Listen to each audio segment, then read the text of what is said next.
সারাদিন কি করলাম সে নিয়ে থাকছে আজকের video. So let's start my day in my life vlog.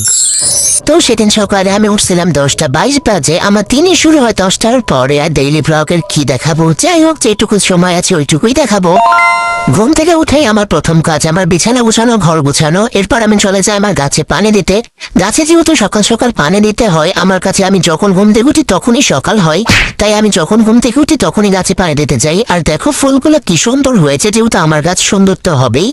আর মাশাআল্লাহ সবগুলো ফুলই কিন্তু অনেক বেশি সুন্দর। দেন আমি ব্রেকফাস্ট করতে যাই। ব্রেকফাস্টে আজকে ছিল ডাল আর পরোটা। তারপর আমি ব্রেকফাস্ট করার পরে যাই ল্যাপটপ দেখতে। কিছুক্ষণ আমি ল্যাপটপ দেখি। ল্যাপটপে এই যে আমি গোপাল ভাঁড় দেখছিলাম, এই মন্ত্রী বেটাকে একদম দেখতে ভালো লাগে না, তাও তো চলে আসে বারবার। আর এই মহারাষ্ট্র শুধু মন্ত্রীর কথাই শোনে।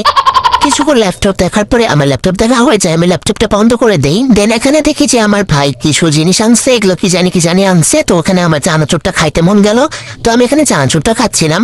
খাওয়া শেষে ভাবলাম আজকে রান্নাটা আমি করি, তাই আজকে আমি খিচুড়ি আর ভোলা মাংস রান্না করেছিলাম। তো রান্না শেষে আমি কৌশল করে নিই, তারপরে আমি চলে আসি একদম সরাসরি খাইতে। তো আমার অনেক ক্ষুধা লাগছিল, এখানে আমি আমার নিজের রান্না করা খাবারটাই খাচ্ছিলাম। এখানে আমি খিচুড়ি আর ভোলা মাংস রান্না করেছিলাম।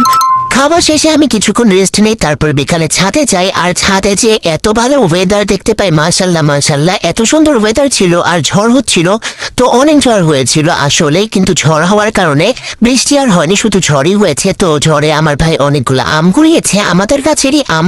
তাই সবাই ভাবলাম সেগুলো একটু মাখিয়ে খাওয়া যায়, তাই সবাই মিলে একসাথে আমগুলোকে কুচি কুচি করে মাখিয়ে খাচ্ছিলাম। আমি অবশ্য করেছিলাম। ঝড় হওয়ার কারণে কারেন্টও চলে গিয়েছিল, একবার রাতে আসছিল। তো আজকের ভিডিও পর্যন্তই, আল্লাহ হাফেজ।